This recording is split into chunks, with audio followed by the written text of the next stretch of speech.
Olá, amigos da TV Cidade. Estamos aqui com o CQV. A Band tinha o CQC. Nós temos o CQV. Cidadania e Qualidade de Vida. Falar de cidadania é falar do cidadão. Falar do cidadão que se envolve na comunidade é falar da qualidade de vida. Hoje eu tenho um convidado aqui que já pode ser chamado de doutor. Doutor por quê? Que está fazendo doutorando ou doutorado? Hoje eu sou doutorando. Doutorando que está estudando, mas vai ser um doutor. Então, o médico que nós chamamos de doutor, ele é médico. E nós vamos continuar chamando os médicos de doutor, porque é bonito. Os advogados de doutor também, por uma questão, vamos dizer, arcaica, né? Mas hoje eu tenho um convidado especial aqui, que eu quero mostrar para vocês, como eu estou mostrando todos os cidadãos dessa cidade, que a gente acha que tem como contribuir, que já contribui com a cidade, anonimamente em muitos atos. Às vezes são atos políticos, às vezes são atos via sindicato, mas são gente que quer o melhor para a cidade. E gente que quer o melhor para a cidade critica, sugere, bate de frente, sempre no campo das ideias, nunca no pessoal. Muitas pessoas às vezes acham que o Glacier brigou com fulano, brigou com... Eu não briguei com ninguém. Eu não briguei com ninguém. Briga para mim é se agarrar no soco ou chamar o cara de FNS, aquelas coisas tudo. Eu não tenho raiva de ninguém na cidade. Eu já perdoei todos que me fizeram mal. E os que eu fiz mal, eu já pedi desculpa. Se não pedir ainda, eu vou pedir. Gente, cidadania é brigar pelo município. Diego Tornes, obrigado por ter aceito o convite para vir aqui falar de ti. As pessoas, quando eu faço esse convite, não, mas é difícil. Não é. Ainda mais para ti que é um estudioso. Eu quero fazer mais um pouquinho de discurso aqui, Diego. Todas as vezes que eu te convidei para vir fazer alguma coisa, todas as vezes que eu te convidei para participar de alguma coisa, tu sempre me dizia, eu não tenho tempo porque eu estou fazendo isso, aquilo, outro. Isso é um homem que estuda a vida toda, ele não vai parar. Depois do doutorado, tu vai fazer o quê, Diego? Não sei. Não, meu pai já perguntou isso, eu não sei também. Na verdade, na carreira acadêmica, depois do doutorado tem uma outra coisa chamada pós-doc, né? O pós-doc não vale muito a pena fazer, porque em termos de remuneração ele não dá nada. Só título. Dá o título, é uma pesquisa que é diferente do doutorado, mas eu ainda tenho 1 ano e meio para fazer. Não, 1 ano e meio para fazer o doutorado, então eu ainda estou focando no doutorado. Depois a gente vê o que vai fazer. Tá certo. E tu, terminando o doutorado, vai fazer o quê? Bom, eu estudo desde os 6 anos, né? Então foi a educação infantil, ensino fundamental, médio, graduação, especialização, mestrado e agora o doutorado. Vai ser meio difícil, né? Ficar em cima dos livros, porque é uma vida toda estudando. Agora, uma das ideias é tentar a inserção no ensino superior, porque é muito difícil fazer um doutorado. No meu doutorado que eu estou fazendo, eu estou analisando as políticas públicas, elaboração, gestão, implementação e financiamento de políticas públicas na América Latina, e eu vou fazer o que com isso dentro da sala de aula da escola. Então também preciso pensar, né? Não adianta eu ser professor do ensino fundamental, fazer um curso de eletricista e ficar na sala de aula, não bate uma coisa com a outra. Então a ideia é também depois tentar a inserção no ensino superior, trabalhar com adultos, com pesquisa, com publicação. Eu já tenho várias publicações no Brasil e no exterior, mas daí agora a ideia, quando acabar o doutorado, é tentar investir no ensino superior. Investir, tu diz, dar aula nas universidades. Isso, dar aula nas universidades. É um espaço de trabalho extremamente concorrido. São sempre pouquíssimas vagas. Mas no Brasil tem tanto doutorado assim? No Brasil tem pouquíssimos doutores, nós somos menos de 1% da população brasileira. Então a vaga é bastante, tem bastante espaço. Acontece que há uma questão de mercado, né? Na iniciativa privada, para uma universidade privada contratar um doutor custa muito caro. Entendi. Então ela acaba contratando menos doutores e mais mestres. E nas universidades públicas o processo de seleção é sempre muito rigoroso, às vezes abre uma vaga e tem lá 1.000, 1.500 pessoas disputando a vaga. De doutor? Porque, por exemplo, somos menos de 1% da população, mas nós temos 220 milhões de habitantes, bastante gente. E qualquer pessoa do estrangeiro pode vir fazer concurso aqui também se habilitar. Entendi. E e as regras do concurso, então tu tem que ter a titulação, tu tem que ter livros, tu tem que ter capítulos de livros, pesquisas apresentadas no Brasil e no exterior, então isso tudo é muito concorrido. Entendi. Eu já fiz alguns concursos, já participei para ir aprendendo como é que faz, é concorridíssimo. Já está se preparando então. Se a gente quer as coisas, né? Tem que ir atrás. Né? Não tem como ficar esperando as coisas acontecer, tem que correr e fazer. Então a ideia é trabalhar no ensino superior. Tenho analisado muito políticas públicas, financiamento e políticas públicas na América Latina. Então não penso em largar o ensino fundamental no município de Farroupilha, que estou aqui há 18 anos já, 20 na verdade. Mas também passei uma vida me preparando, fazendo especialização, mestrado, doutorado, para ir para o ensino superior. Então uma parte da minha vida daqui para frente vai ser focar também no ensino superior. Dentro dessa linha aí, até pouco tempo, os professores da UX não era obrigatório ter mestrado. Hoje já é uma exigência...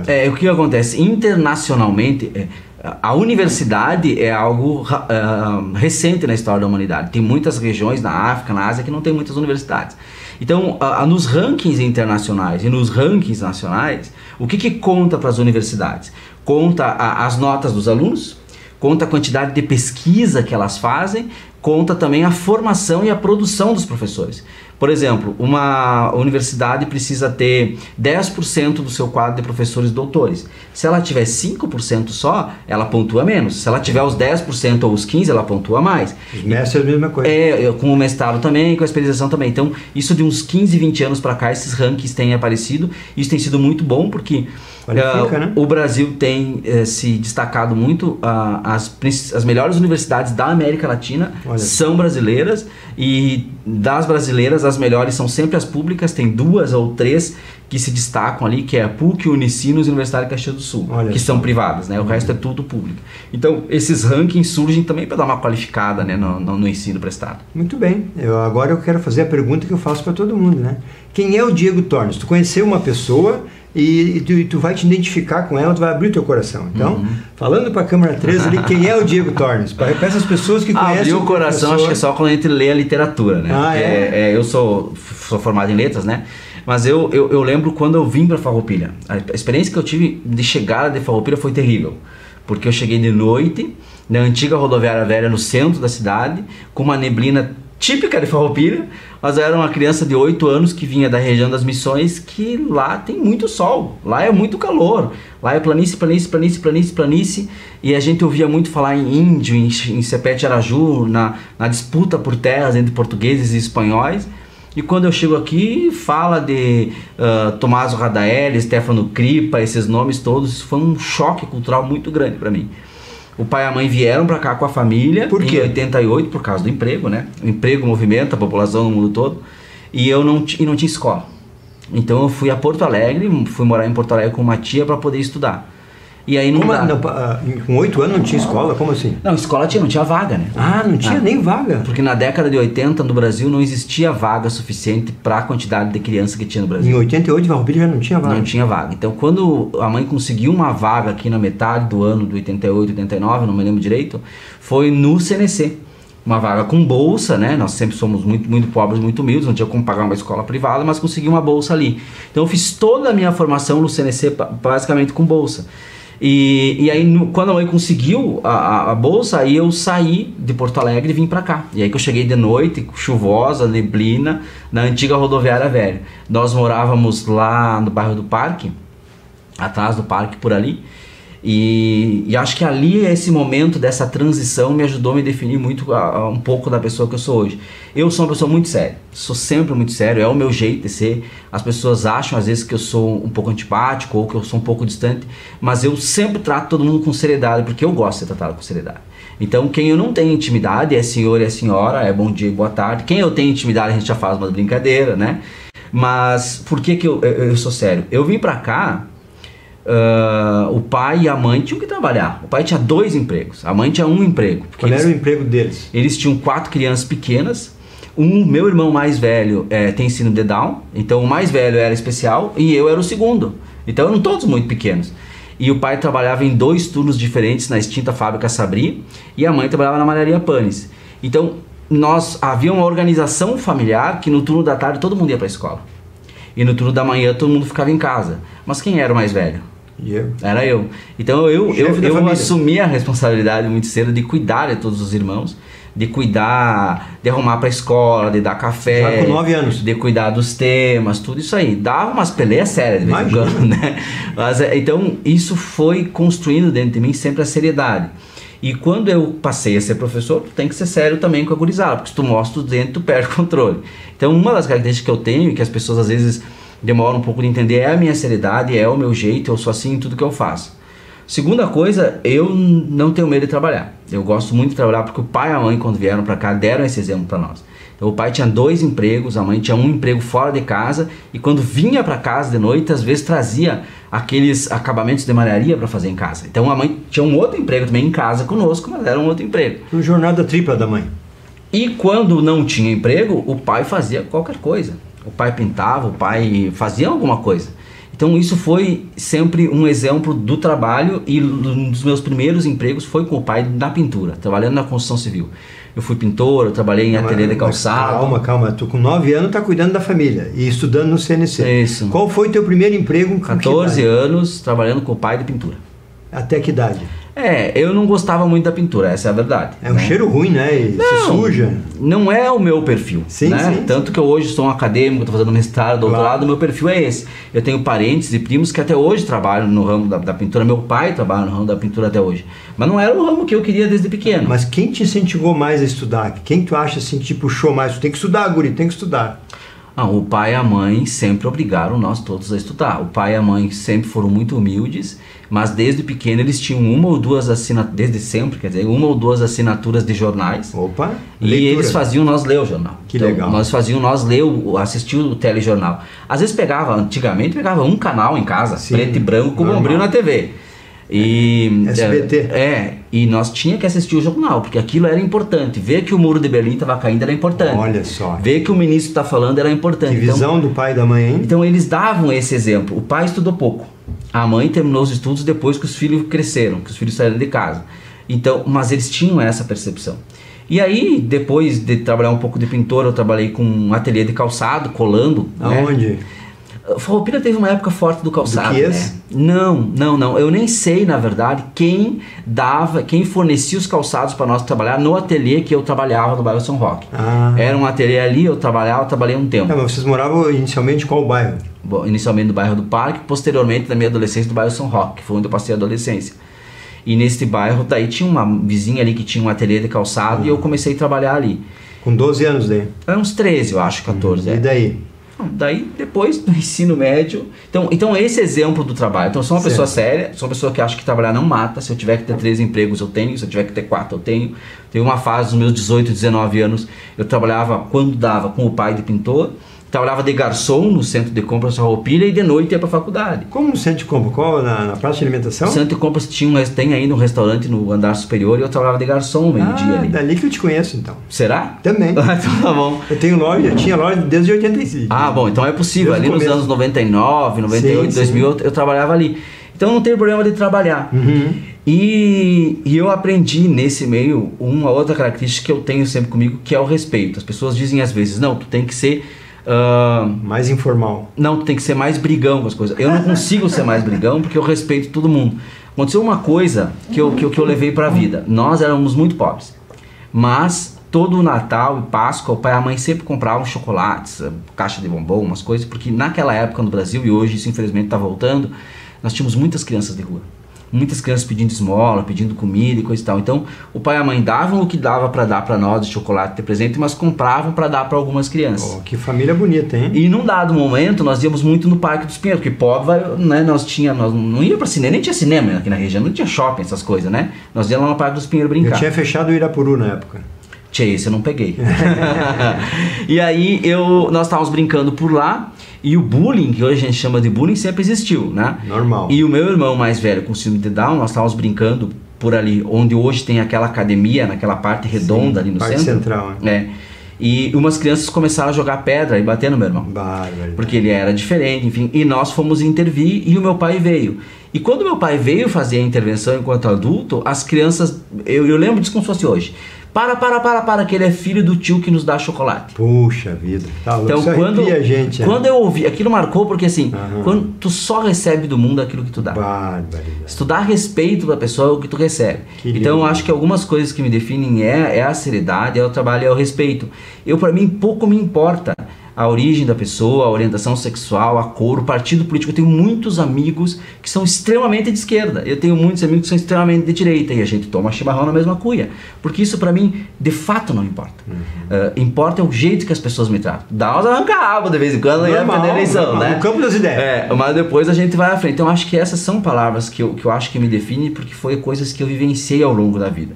E ser professor, eu sou professor desde agosto de 1999, então fez 20 anos ano passado. Então eu vivenciei muitos alunos e sempre trabalhei em escola pobre. E a escola pobre, o aluno de bairro, o aluno vem pobre às vezes não só do material, mas do emocional. Esse é o problema, né? E aí, como que eu vou abraçar essa criança se eu primeiro não aceito e não respeito ele? Eu tive um impacto, eu não vou dizer a escola nem o bairro. Mas tu deu mais aula em que bairro ou que escola até hoje, nesses 20 anos aí? Eu tenho bastante vínculo com o bairro industrial na escola Senador Antônio Vilela, que foi onde eu comecei minha carreira em agosto de 99. Todo mundo diz que é uma escola difícil de trabalhar. A escola é o máximo. Os professores são legais, naquela época era. Hoje eu percebo que são uma equipe muito unida. Quando a criança tem necessidades materiais, é fácil de tu resolver. Quando a criança tem necessidades emocionais, isso é muito mais difícil. Muito mais difícil. E às vezes a estrutura familiar deixa faltar a questão emocional. Até porque não tem tempo do professor se dedicar a 20, 30 alunos, né? Trabalhei vários anos, uns 8 ou 9, no Viva Major, no bairro São José. Foi uma escola genial. E foquei muito a minha carreira na rede municipal, no bairro Cinquentenário. Então em 20 anos, eu trabalhei em outras escolas. Trabalhei em João Grandene, Presidente Dutra, trabalhei em Estadual Farroupilha, mas o maior tempo que eu trabalhei foi ali. Então são comunidades que têm as suas peculiaridades. Né? Cada uma tem a sua, né? Então ali aprender a respeitar. Eu me lembro que teve épocas, como eu fazia isso, hoje eu olho para trás e penso assim, ainda bem que um dia a gente é jovem, né? Porque hoje eu não sei se eu conseguiria fazer isso. Eu trabalhava de manhã e de tarde e alguns vespertinos, fazia faculdade e no sábado dava aula numa outra escola privada para poder complementar a renda. Então assim, e cada uma dessas realidades eu tinha alunos diferentes, colegas diferentes, rotinas diferentes. Então se eu não aprendo a ser sério, se eu não gosto do trabalho e se eu não aprendo a respeitar os diferentes, eu não tinha sobrevivido a isso. Praticamente um camaleão, né? Todas essas... Eu me lembro que uma época eu dava aula de manhã de língua portuguesa, de tarde de língua italiana, no vespertino de espanhol, e daí saía do espanhol e ia para uma outra escola dar aula de língua portuguesa. Eu deitava à meia-noite sem saber que idioma eu estava falando. Quantos idiomas tu fala hoje? Fluentemente falo 3. Eu arranho um pouco o inglês, que está bem difícil, e estudei 1 ano de sueco, porque eu ia fazer doutorado na Suécia. O sueco é mais difícil, mas fluentemente falo 3, que é o português, o italiano e o espanhol. Os outros 2 eu me defendo um pouquinho só. Vendo assim, eu acompanho bastante o teu pai, somos amigos no Face. Meu pai é bem polêmico, que nem tu. O pai é um homem autêntico, né? Um homem de valores, um homem que tu me contando a história dele aí, ele tem razão de ser assim, porque ele fala com propriedade. É um homem que batalhou por muitas coisas, principalmente formar a família, né, com dificuldade, e ajudar os outros ainda, né? Isso aí esse é um cidadão que merece todo o respeito. Mas Diego, assim, eu vejo no teu pai um homem político, né? Essa veia que tu tem hoje da política veio da família? Como é que tu despertou assim que tu ia entrar na política? O pai e a mãe nunca quiseram. Nunca quiseram. Mas teu pai nunca quis? Mas teu pai é um político. Não, mas nunca quis que eu me envolvesse. Só que um dia eu ia fazer 18 anos, né? E aí isso era problema meu. E dos 18 aos 21, numa época que não existia muito internet, YouTube, rede social, eu comecei a pesquisar todas as ideologias e os partidos que existiam no Brasil. E na época, 99, 2000, para te fazer isso, tu tinha que ir nos partidos, pegar os livrinhos e ir para casa ler. Tu fez isso? Sim, a cada 2 anos tem eleição, né? Então os partidos têm os materiais ali. Então tu vai lá, tu pega, tu lê. E muito de cara, um pouco do meu crescimento, da minha criação, eu muito de cara abandonei qualquer viés de radicalismo à esquerda ou à direita. Então na época assim ficou muito ruim para mim perceber que eu me identificasse com algo do radicalismo da esquerda, ou socialista ou comunista, ou do radicalismo da direita liberal ou conservadora, porque a sociedade não é radical, a sociedade é muito diversificada, a sociedade vota pedindo uma resposta. Então num dado momento a sociedade vai votar pedindo muito esquerda. Num dado momento vai votar pedindo muito direita. Nós tivemos um exemplo na eleição do ano passado. A sociedade pediu. A Argentina fez isso agora. Votou há 4 anos atrás com o lema de Cambiemos, né, com Maurício Macri. Quis direita. 4 anos depois votou para entrar à esquerda de novo. Então a sociedade, ela é muito diversificada, ela não é parada, ela não é pronta, muito dinâmica. Então assim, o desejo da sociedade, ela muda muito rápido. Então não faz sentido tu te arraigar em posições políticas muito radicais. E eu acho que um pouco do que eu via na televisão, porque eu via, né, por exemplo, guerra na televisão, a guerra do Kuwait, a guerra do Golfo, a gente viu ao vivo, quase ao vivo. O que era do Muro de Berlim, o que era Margaret Thatcher, o que era a queda da União Soviética, o que era a globalização que estava chegando. Nós ficamos um século refém da inflação e em 94 um plano econômico quase zero a inflação. Como é que faz? Então, e o pai sempre motivou nós a ler e estudar essas coisas. Então, não tinha como não ser político. Ou partidário ou institucional, né? Numa comunidade, num bairro, que já fiz isso muito também. O que tu fazia no bairro, por exemplo? Não, eu já fiz muito trabalho voluntário. Mas, por exemplo... Em 99, eu e uma colega, a Vanessa Fabro, não mora no Brasil, mora nos Estados Unidos agora, casou, tá lá. Nós dávamos aula voluntária de dança gaúcha no Centro Ocupacional Senador Doutor Vilela. Então o Centro Ocupacional era um local em que as crianças carentes... 1º de maio? Não, no Industrial. Industrial. As crianças iam de manhã para a escola e de tarde, para não ficar na rua, iam para lá. Então nós íamos e dávamos aula de dança gaúcha para as crianças. Que legal. Então 2 ou 3 tardes por semana. Quantos alunos chegaram a ter? Em média uns 100, 100 e poucos. É bonito isso, né? Não, era bem legal, foi um momento muito legal. Passou, né? Mas foi um momento legal. Mas tu também participou dali de CTG ou essa colega que te levou? Eu dancei no CTG Ronda Charrua de 97, eu acho, até 2001. Quantas pessoas tu acha que estão nos assistindo que sabiam que o Diego era um gaúcho de... Eu sou ruim de marketing. Eu sou muito ruim de marketing, eu já sei isso. Eu faço muita coisa e divulgo pouco. Porque eu faço coisas, por exemplo... como é que eu vou dizer? Eu fiz o trabalho voluntário no Centro Ocupacional Senador Doutor Vilela em 99, 2000, porque eu queria fazer. Eu não precisava tirar foto para mostrar o que eu estava fazendo. Sabe o que tu fazia? Tinha um exemplo em casa, né? É bom, é. O teu pai ajudava pessoas, mesmo com dificuldade. E o hábito faz o monge, né? Eu coordenei os grêmios estudantis de algumas escolas, sem ganhar muita coisa em troca, porque eu achava que a gurizada tinha que ter uma representação. Eu queria fazer. Não vou lembrar se foi 2007, sim, 2008. Por exemplo, a quadra coberta da escola Cinquentenário, quem conseguiu a verba para cobrir a quadra fui eu, através do falecido deputado Rui Pauletti. Não precisei ir para Brasília, com telefone, a gente conversava. Mas ele já era afiliado ao partido dele. Não, eu já tinha uma afiliação partidária, mas, por exemplo, eu nunca cobrei isso de ninguém. Eu fiz porque a escola precisava, nós não tínhamos de fazer educação física com ninguém. Foi com um projeto e uma pessoa certa. O asfalto, parte do asfalto da rua Manuel Pascoal, também mais ou menos por essa época, 2009, 2010, lá, Barra Monte Pascoal, Alvorada por lá. Eu consegui também com emenda do deputado Rui Pauletti. Nunca bati na casa de ninguém dizer esse asfalto fui eu que fiz. Porque precisa fazer. Eu não preciso, por exemplo, trabalhei um período como voluntário no projeto Uma Amiga ali junto com o Fabiano Feltrin. Foi um período difícil para mim porque estava entrando no doutorado, mas no que eu pude ajudar, ajudei. Nunca disse para ninguém, eu faço porque eu quero fazer. Hoje, nesse exato momento da minha vida, está muito difícil fazer trabalho voluntário, porque os trabalhos que eu tenho e o doutorado, e eu estou fazendo a 2ª graduação agora, isso toma muito tempo da gente, né? A vida acadêmica toma muito tempo da gente. Hoje tu está licenciado da prefeitura como concursado? Eu entrei na prefeitura em agosto de 99 como estagiário. Fui contratado emergencial em 2000 e 2001. Em 2001 passei no concurso e desde 2002, então eu sou funcionário efetivo. Hoje estou licenciado para estar na direção do sindicato. Antes de estar na direção do sindicato, eu fiz parte do Conselho do Fundo de Previdência, que cuida dos recursos, né? Fiz parte do Conselho do Fundeb, que cuida também dos recursos, mas daí para a educação. Fiz parte, a gente criou... Mas durante esse período continua dando aula? Durante o Fundo de Previdência, durante o Fundeb também, durante o Conselho de Educação não, eu fiquei só no Conselho de Educação 4 anos e meio. Sim, mas daí tinha muito trabalho, né? Daí tu tem que fiscalizar 27 escolas públicas, mais umas 10, 12 privadas. Relatórios direto. Tu tem que fazer visitas em loco, né? Tem que cobrar o prefeito, porque o Conselho de Educação fiscaliza o prefeito, então assim... De que ano tu fez essa... No Conselho de Educação eu fiquei de 2009 a 2013, parte do governo Barreto e parte do governo Pascoal. Então foi uma transição muito... Não, 2009, Bareta Clayton. Bareta Clayton, verdade, desculpa.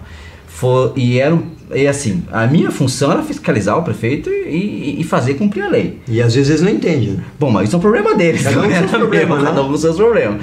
Nós tivemos embates muito grandes com os dois prefeitos, que estão registrados em atos, documentos até hoje, só que aquilo era a minha função. Entre eu deixar de cumprir a minha função e ele deixar de cumprir a dele, ele que deixa de cumprir a dele. Cada um com seus problemas. E antes disso ainda, durante 2004, 2005 e 2006, eu ajudei a elaborar e implementar uma política pública de leitura no município chamada Caminhos da Leitura. Caminhos da Leitura foi um momento muito legal na minha vida. Isso aí tu estava no conselho também? Isso eu estava na escola. Na escola direto? Na escola. Foi um trabalho de formação de leitor. Mas ele fez uma parceria com o secretário de Educação. Na época era a Geni Toqueto Mageiro. Opa, essa deixou bastante história, né? E ela entendeu o projeto que nós fazíamos na Escola Cinquentenário. Qual era o projeto que nós fazíamos? Nós dávamos aula de literatura para as crianças do pré a 5º ano. Bah. Os pais vinham para a escola ler. Fazer a base. Hoje, quando eu faço aniversário, as redes sociais mostram, né? As crianças sempre lembram de algum poema e mandam. Imagina. Porque foi um projeto muito legal e aí a secretária teve a sensibilidade de perceber e expandir isso para a rede. Não fui só eu que fiz sozinho o Caminhos da Leitura, teve vários outros colegas. Mas o bom é que ele ficou finalista em 2007 do Prêmio Nacional Viva a Leitura. Então foi uma coisa muito boa, assim, porque a gente plantou uma semente. Então, desde pequeno eu trabalho, eu envolvo, eu mexo nessas coisas. Algumas coisas não faço mais que minha obrigação, né? Porque então, se eu sou presidente do conselho, eu tenho que trabalhar. Outras coisas eu faço porque tem que fazer, a gente tem que ajudar. Eu sorteio bingo e rifa em comunidades, essas coisas. Diego, por que tu aceitou esse desafio tu já trabalhava na gestão anterior da Beatriz, né? Nessa época já era licenciado também? Sim, senhor. A diretoria toda é licenciada? Pela legislação, a diretoria tem em torno de 31 pessoas, mas só 3 são licenciados. Só 3? E não precisa mais que 3, tá bom? Dá para dar conta. Tem períodos que é forte, tem períodos que é tranquilo. Mas o que te levou a esse desafio? É essa liderança que tu gosta de acertar as coisas? O que te levou assim? Não, eu vou para lá para fazer isso. O que te motivou? Quando a Beatriz me chamou para ser vice, eu disse para ela que não, se nós não conversávamos. Porque eu conhecia a Beatriz de vista da prefeitura, porque ela era funcionária de carreira também. Temos que sentar e conversar, porque eu quero saber o que tu tá pensando. Senão, nem vem para cá, fico na escola dando aula. E aí eu coloquei algumas condições. Eu venho, se nós puder fazer assim, senão eu nem me... E a Bea tem um ritmo de trabalho muito mais lento que o meu, é o jeito dela. Eu sou muito mais pilhado, é o meu jeito, mas no fim a meta era a mesma. Nós precisávamos dar uma outra roupagem para o sindicato em Farroupilha que estivesse direto no funcionário. Que não pensasse em política partidária, que não pensasse em outras, que pensasse no funcionário. Não quer dizer que todos antes era só isso, né? Não. Eu tô dizendo que tem que estar próximo do funcionário. Entendi. A Bea topou a parada e agora quando veio a reeleição, a Bea estava para se aposentar. E aí eu disse, bom, eu até posso ficar, mas a gente vai ter que criar um grupo que tope manter isso. Se não for para manter isso, desculpa, mas eu vou para a escola dar aula, que é o que eu me preparei a vida toda para fazer. A gente montou uma diretoria muito legal, principalmente os guris que trabalham lá, o Thiago e o Fábio, eles são parceiros para resolver o problema. Não adianta ficar teorizando. Foco na solução. Vamos focar na solução. O problema está aqui, como é que resolve? Não adianta ficar achando culpado. O problema está aqui, né? Vamos resolver. Então está sendo muito, muito legal porque a gente estabeleceu uma meta. Tornar o sindicato mais ativo, tornar o sindicato mais próximo dos colegas e mostrar para a população que o sindicato é bom. Eu preciso reconhecer que o sindicalismo de cidadãos e de todo mundo, porque hoje se fala em sindicato e acha ruim, porque o movimento sindical no Brasil se perdeu. O movimento sindical no Brasil caiu em pautas de Lula livre, Marielle presente, que não é a pauta do trabalhador. Virou pelegagem. O trabalhador quer o quê? Condições de trabalho, quer emprego, o trabalhador quer emprego, o trabalhador quer condições de trabalho, quer um aumento salarial. Melhorias. Ele quer isso. Ele não se preocupa se é Lula, se é Bolsonaro, se é Pedro, se é Maria. Ele quer aquilo. E uma parte do movimento sindical se perdeu. Então, essa diretoria está tentando mostrar para os funcionários da prefeitura e para a comunidade farroupilha que é possível fazer um sindicalismo bom. Não tem como ser capitalista sem querer sindicato. O Brasil tem 17 mil sindicatos, uma parte de patrões e uma parte de funcionários. No capitalismo tem gente que defende patrão e gente que defende funcionário. É do processo. Normal. Agora, se perdeu no Brasil. Tem que reconhecer. Então nós assumimos o desafio de se aproximar dos colegas e dizer, ó, é possível ser sindicato, é possível olhar para vocês, é possível abrir a porta para vocês e nós conversarmos com vocês. Nós estamos com uma série de metas e estratégias para os 4 anos e, bom, de repente não vai dar para fazer tudo. Deixa eu te perguntar assim, quantos vocês são o sindicato dos concursados? Não, nós podemos, existem categorias de funcionários públicos, então são os CCs, tem os concursados, que a gente chama servidores efetivos e estáveis, né? Servidores públicos. Tem os empregados públicos, que são contratados pela administração pública via CLT, não via CLT. A administração pública pode contratar via CLT. Nós representamos todos. Inclusive os estagiários. Inclusive os estagiários e os CCs. Nós temos inclusive CCs associados ao sindicato. No universo de quantos são em Farroupilha e quantos que são filiados? São 1.400 funcionários vinculados à Prefeitura de Farroupilha, entre estagiários, CC, empregados, total, e é associado ao sindicato em torno de 700. A metade? Ótimo isso. A gente teve um crescimento em torno de 60% no ano passado, porque isso foi resultado de um trabalho de vários anos que a gente está fazendo. Que agora é voluntário. É totalmente voluntário. Antes era... Não, é que eram coisas diferentes. Uma coisa é a mensalidade que tu paga por mês. Certo. Outra coisa é o imposto sindical. O imposto sindical, o governo recolhia e ficava com uma parte, e a outra parte distribuía para os sindicatos. Esse imposto acabou. Nós vivemos no Sismuf de Farroupilha só com mensalidade. Certo. Dá para viver. É só fazer a despesa caber na receita que dá. Mas 750% não é uma aberração hoje? Porque a maioria não tem tantos assim, né? Ou tem? Existe um comparativo?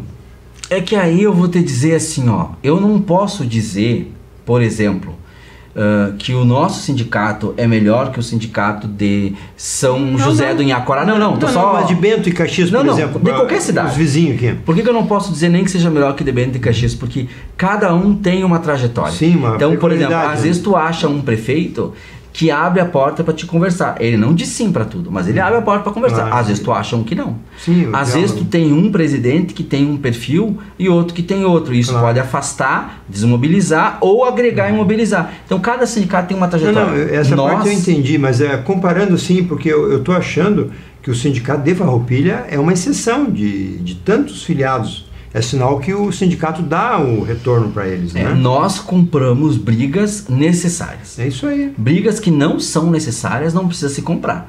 Então, assim, nós nos preocupamos muito com o Fundo de Previdência de Farroupilha, porque nós fizemos um amplo estudo, Beatriz e eu, e os servidores públicos municipais foram lesados por quase todos os prefeitos na história de Farroupilha, e quem está tendo que pagar a conta do Fundo de Previdência, de novo, somos nós, apesar de termos sido lesados. Para ter uma aposentadoria digna. Isso. Então a gente briga, isso é uma briga justa de comprar. Claro, briga boa. Agora, eu não vou ficar brigando porque o prefeito A não gosta do presidente C ou do não sei o quê. Isso não é briga de sindicato. Mas assim, voltando à pergunta, tu tem alguma ideia da vizinhança de quanto é essa representatividade? Nenhuma.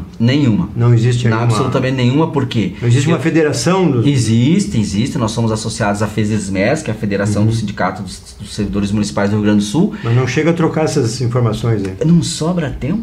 É muita demanda. Eu começo às 8 da manhã, saio às 6 da tarde e quando eu tenho que fazer reuniões com os colegas, e eu sempre faço pelo menos uma por semana, tem que ser depois do horário, então tem que ser depois das 6, que eles saíram dos seus trabalhos também, então essas reuniões vão até às 7 da noite, e aí depois tem o trabalho, o resultado da reunião para fazer, né? E depois eu tenho meu doutorado, e depois eu tenho a minha graduação, e depois eu tenho que dormir, tomar banho, fazer a barba. Todos os outros têm que fazer então, né? A barba tu faz pouco, só tá Não, só aparo ela, mas o que eu quero dizer é o seguinte, eu não tenho tempo de analisar os outros, porque o trabalho aqui é muito grande. Mas tu tem a convicção que vocês estão bem, né? 50% é uma boa adesão voluntária?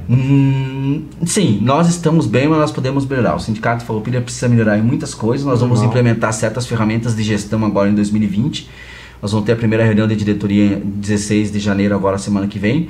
E nós vamos...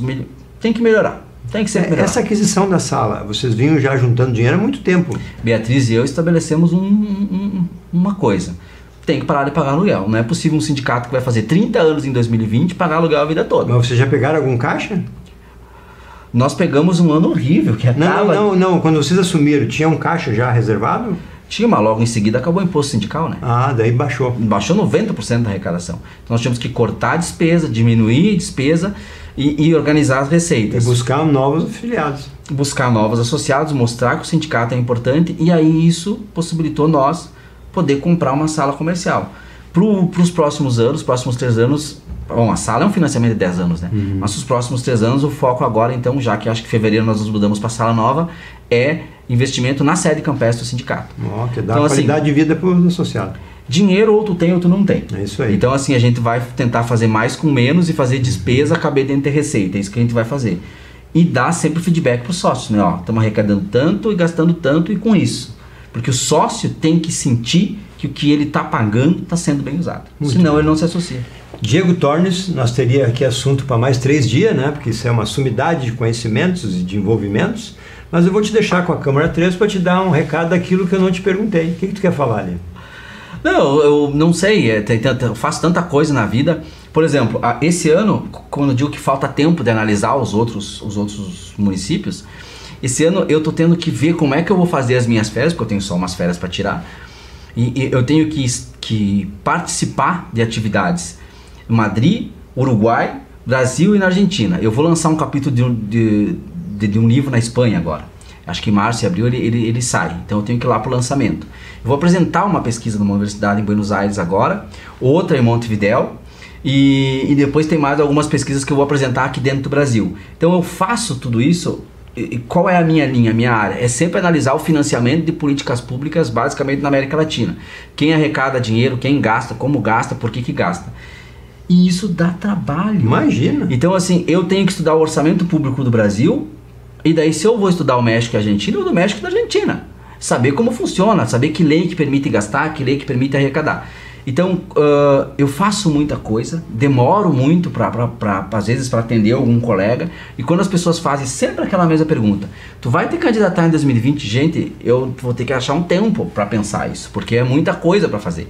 Faço tudo o que eu gosto. Se eu for ser candidato, se eu não for ser candidato, vai ser porque eu quero, vai ser porque eu gosto, porque eu tenho algo para fazer. E no momento dos 45 do segundo tempo quase. É que assim, se é pra ser, é pra ser. Tu acredita nisso?